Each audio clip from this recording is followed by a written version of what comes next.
Hey Gemini, welcome to your May general tarot reading. For some of you, this is your birthday month, end of May for some of the Gemini sun. So I'm gonna say happy birthday right now, even if we are in Taurus season.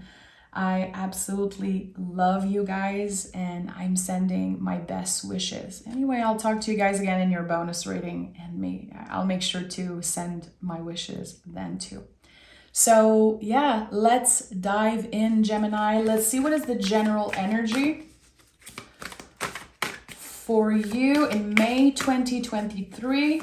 Is it just me or it's so crazy that we are in May already? I cannot believe it.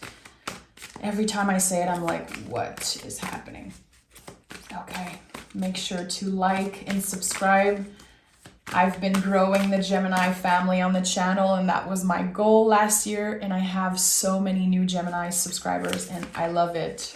I'm obsessed with you guys. Okay, what do we have here? Two cards, major month, the moon and the Five of Pentacles in the reverse. Very interesting. So right away, I know that the eclipse could be affecting you, maybe. With the moon card, we are navigating in uncertainty. We are hanging out in uncertainty, and that can be uncomfortable, but I think that with the Five of Pentacles in the reverse, it is definitely bringing you closer to balance, whatever balance means for you. Balance is not about perfection. It's about letting yourself make mistakes once in a while, and with the Sixth Pentacle that is hidden here, to me, this is again a step towards more balance. So trusting, even if you don't have the answers, even if a lot of feelings are coming up to the surface, there's going to be moments where you experience fear, doubt. There's going to be moments where you feel all the feelings and you're going to be like, why do I feel that way? And that's the thing in the month of May, which it's hard for Geminis. We don't know the why. That's the thing about this month with the eclipse and Mercury retrograde and everything. It's like, even if we obsess over why I feel a certain way, why I'm thinking about this past person, why am I obsessing over this? Why another person treats me that way, why do they make me feel a certain way, whatever. There's no why this month. We are invited to hang out in the unknown. And again, all Gemini placements are going to be very annoyed by that. I have my Venus in Gemini and I feel the tension right now. And I know a lot of you guys do also. So how can we learn to navigate the month without obsessing over getting answers, getting clear answers around nuanced questions, and just flow and know that even if we don't know what's next, we don't really know the why of things, we are still progressing, we're still evolving, growing, and learning about ourselves, connecting with our bodies, working with our values, really working with our foundations, which is what Taurus season is all about. We are going back to the roots, my friend. So the things that we need to heal, we need to address, we need to clear, it's going to come up. And I think it's going to be very beneficial that we clear a lot of stuff. So June, July, August is going to be a lot more chill. Okay, so right away, Ten of Pentacles, I told you, your foundation, your values, yours, not the ones from your ancestors and your family and how you were raised and how society raised you. It's really about going back to your true authentic self and asking yourself the right questions, the one that you can answer. Like, what do I value the most? And this thing that I've been doing repetitively, like, is it because I love doing it or it's because I feel pressured to do it? Because my parents taught me to do that, or I feel like I'm supposed to do things a certain way.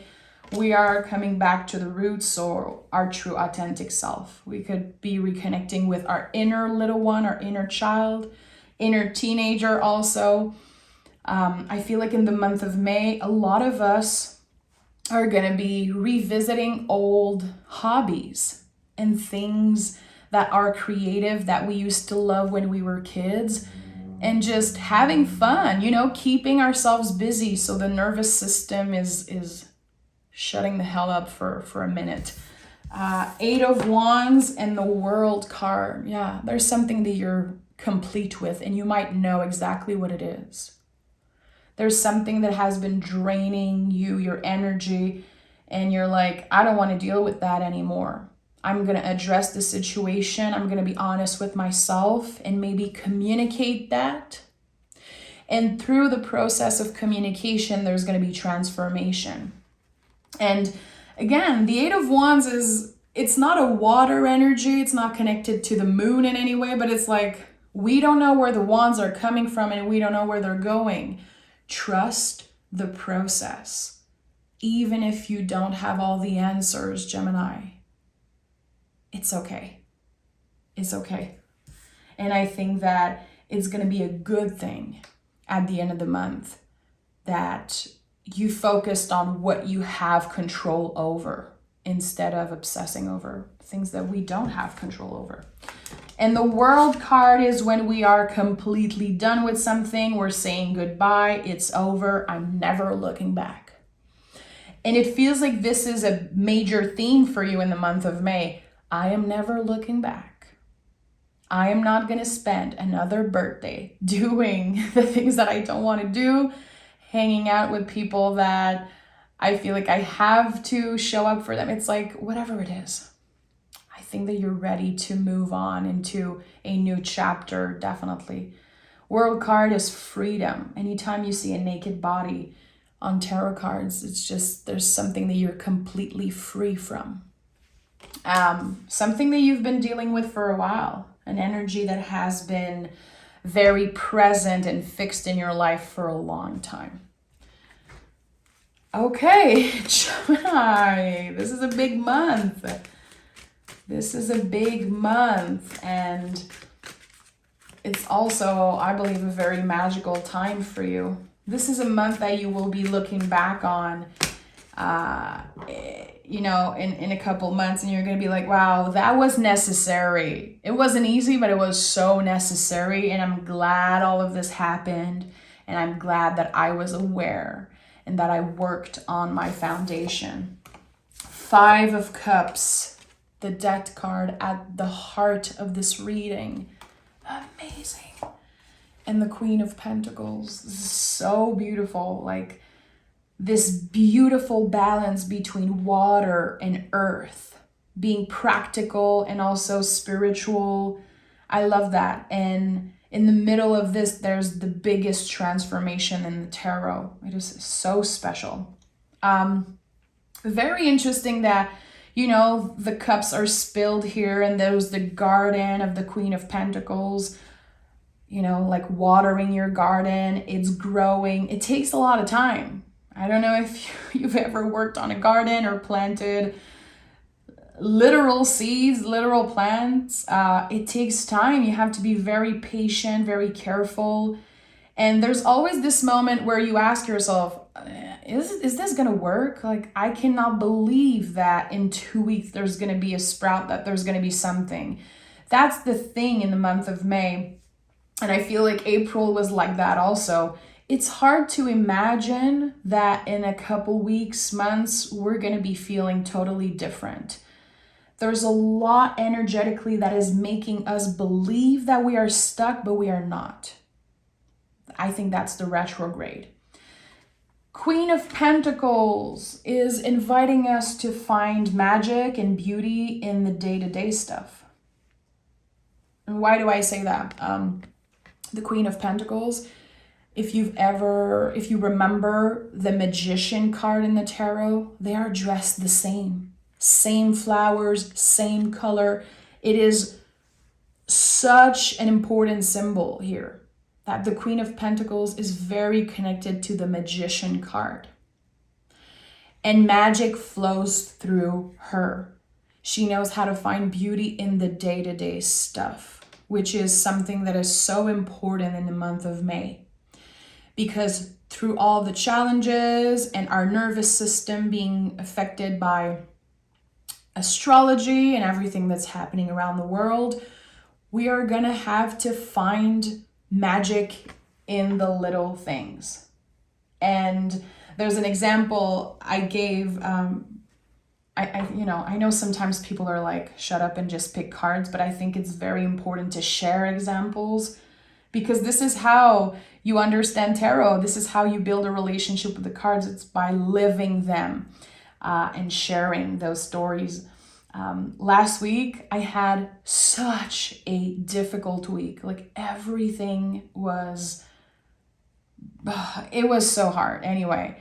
And Queen of Pentacles was a support that kept coming through. And I was like, how can I find magic and beauty in the little moments where everything is not working? Like it does not feel good. And in one day, I was driving in my car and there was this family of deer that they were running next to my car. And it was so beautiful. And I told myself, this is it. I'm going to remember that. And when I think about, this week, I'm not going to think about the things that did not work. I'm going to think about this magical moment. And the next day, I went somewhere randomly and there were thousands of birds coming back from the south. And it was like breathtaking. And I was like, this is it. This is Queen of Pentacles. In the present moment, I'm noticing the beauty in nature, and I'm going to remember that. I'm going to remember the little magical moments that I experienced instead of focusing on my car broke down and I got into a fight and there was this and that. It's like, who cares?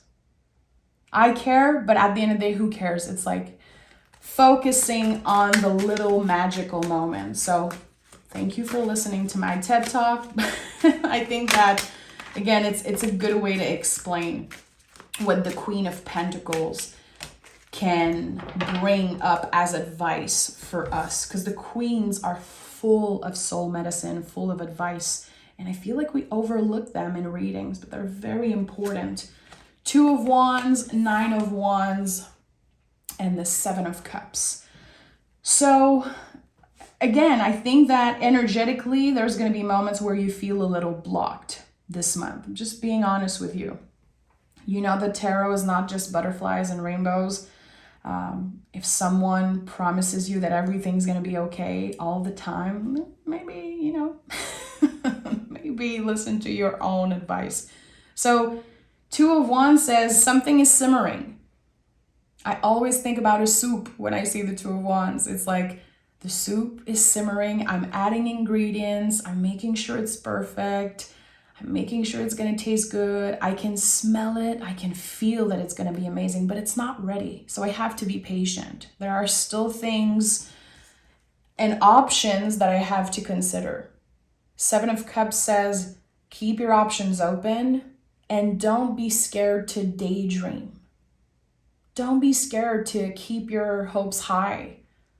It's very healthy to daydream. And the Moon card is a lot about that also.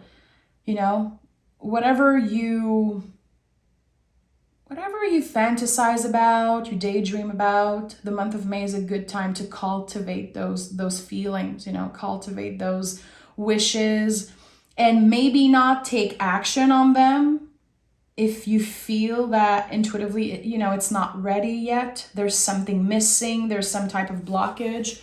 Trust your gut feeling around that. It's okay to take your time, especially around something that you care about, something that you value. Don't rush it, okay? So 7 of Cups, again, keep your options open because there is an option, I would say early June, even maybe in July, an option that you don't know exists that will be manifesting. So I would say, as a friend, just an invitation, maybe not listen to this rush. wanting instant gratification and rushing an answer and rushing a change. Take the time to slow down and to check in and maybe sleep on it would be a good thing. I feel like taking our time, making decisions is going to be very beneficial in the month of May. We have Four of Swords and the Knight of Cups. So, Knight of Cups, you know, showing grace to yourself and to others. I think that there's a lot of challenges this month that are going to show up around that.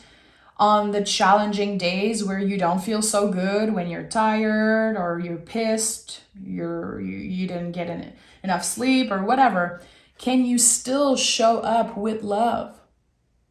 With your coworkers, with the people you love, with your partner.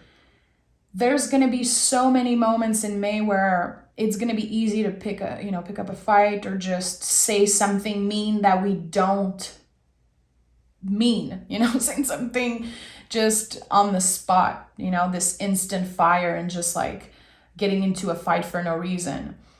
So make sure that you are showing up with love towards yourself and also with other people. And if you feel very activated during a conversation or you see something at work and you're like, that is so not aligned with my values, I cannot deal with that, I would say take a moment to breathe. Four of Swords is like, take a moment to breathe, maybe go in another room, take a second to calm down, and thinking before you speak. Because it's not about staying silent and staying silent in moment of injustice or whatever. It's not about that. It's really about thinking before you speak, because your word will have an impact. So making sure that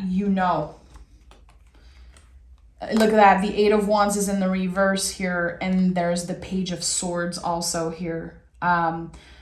It's the Princess of Swords in the Hermetic, Princess of the Rushing Winds.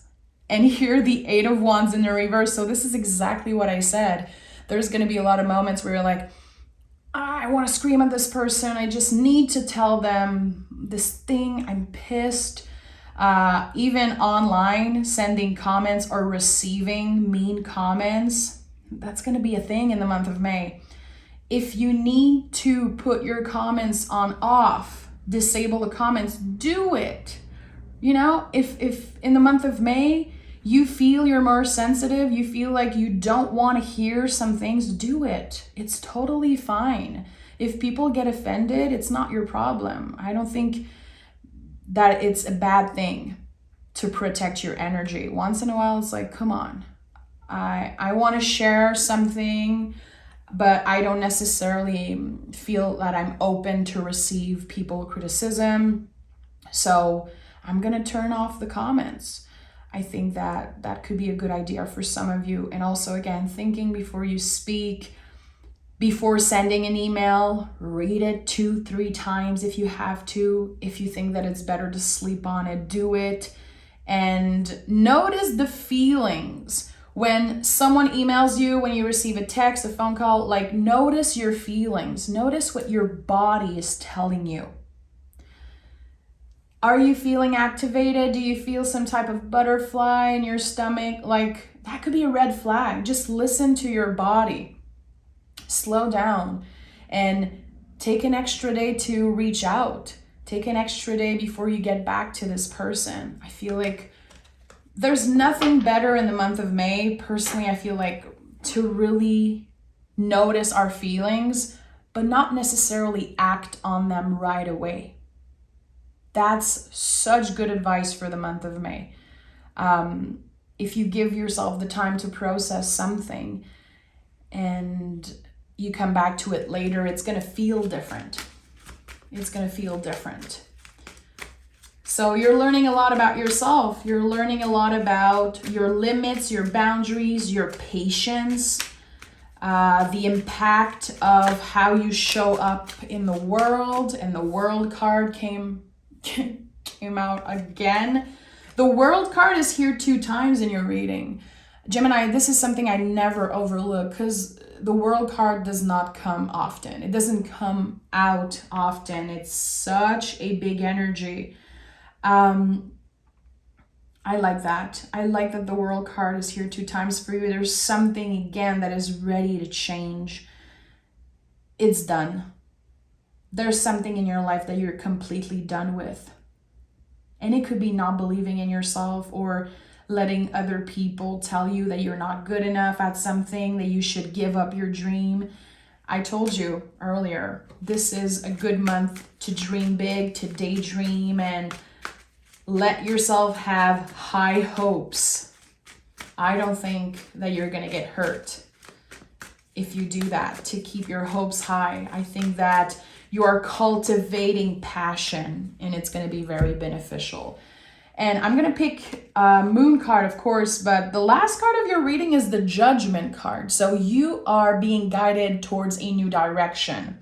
And again, intuitively, I'm sensing that the month of June could be very important. A big life change, a new path that opens up for you. When I saw the 7 of Cups, I said, keep your options open because there's an option you don't know exists right now. So maybe not make permanent plans, without really thinking about it. If there's any contract that you have to sign, read that shit like 5 times if you need to. Don't rush and answer a signature. I think this is very important. Okay, let's see what the moon has to say. 2 cards, okay. You are good enough, and be bold and make the first move. Okay, this is very interesting. So if you have something important to say to someone and you know that it's time, you've been thinking about it, you are clear with how you want to address the situation, I would definitely say be confident and say what you have to say. This could bring up a lot of beautiful conversation, a lot of healing for you. And remember that the moon is very connected to healing. And the Death card also. So I feel like there could be healing around communication. Was there a misunderstanding with someone? Maybe you haven't talked to someone that you love in a while and there was this miscommunication. I feel like there's so much potential for healing and understanding really what happened in this situation. So thank you so much for being here, Gemini. You know, you can join me on Patreon if you are looking to learn more about how to read tarot in a soulful way. I have a bunch of tarot lessons already there for you that you can go binge watch if you want to subscribe just for 1 month. And I just posted a pick a card reading on May 1st to see the energy of the month. And every Saturday I post an hour-long mystery reading. There's so much content there. And there's content coming out every week. So come check it out, Gemini. And I will see you very soon for your bonus reading.